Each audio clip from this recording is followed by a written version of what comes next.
იუსტიციის სახლში პროექტ სამართლის კვირეულის გახსნის ღონისძიება გაიმართა. პროექტის ფარგლებში აფხაზეთიდან დევნილი სტუდენტები 5 დღის განმავლობაში ქალაქ თელავში გაივლიან ტრენინგებს. მიიღებენ ინფორმაციას აფხაზეთის ავტონომიური რესპუბლიკის მთავრობის უწყებების მიერ შემოთავაზებული სამართლებრივი სერვისების შესახებ. აიმაღლებენ ცოდნას ისეთ საკითხებზე, როგორიც არის მეტყველების ხელოვნება და პრეზენტაციული უნარები, საქართველოს კონსტიტუციით გარანტირებული ადამიანის ძირითადი უფლებები და თავისუფლებები, სისხლის სამართლის იმიტირებული პროცესის მომზადება. ღონისძიების მონაწილე ახალგაზრდებს საქართველოს იუსტიციის მინისტრის მოადგილემ და აფხაზეთის ავტონომიური რესპუბლიკის იუსტიციისა და სამოქალაქო ინტეგრაციის მინისტრმა მიმართეს, რომლებმაც ახალგაზრდებთან სამართლებრივ საკითხებსა და მიმდინარე სერვისების შესახებ ისაუბრეს. ღონისძიების ბოლოს პროექტის მონაწილეებმა საქართველოს იუსტიციის სამინისტროს ქართული სამართლის ჰოლოგრამული მუზეუმი და მომსახურების სხვადასხვა სივრცეები დაათვალიერეს.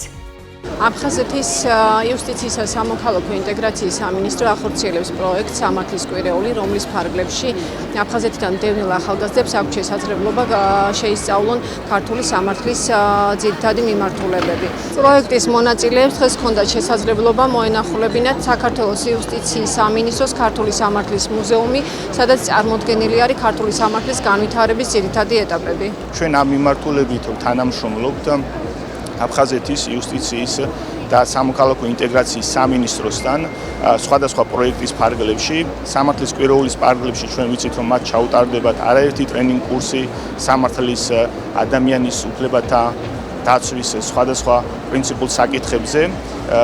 ამ მიმართულებით ჩვენ თანამშრომლობას გავაგრძელებთ სხვადასხვა პროექტის ფარგლებში და მოხარულები ვიქნებით ყოველთვის უმასპინძლოთ აფხაზეთის ოკუპირებული ტერიტორიიდან დევნილ იძულებით გადაადგილებულ ახალგაზრდებს. მე ვარ საერთაშორისო ურთიერთობების სტუდენტი და შესაბამისად მაინტერესებს ასევე სამართალი, ადამიანის უფლებები, სწორედ ამას ემსახურება სამართლის კვირეული, საკმაოდ საინტერესო და ინფორმაციული კვირეული გველოდება წინ და მსგავსი პროექტები აუცილებლად ხშირი ინტენსივობით უნდა გაგრძელდეს.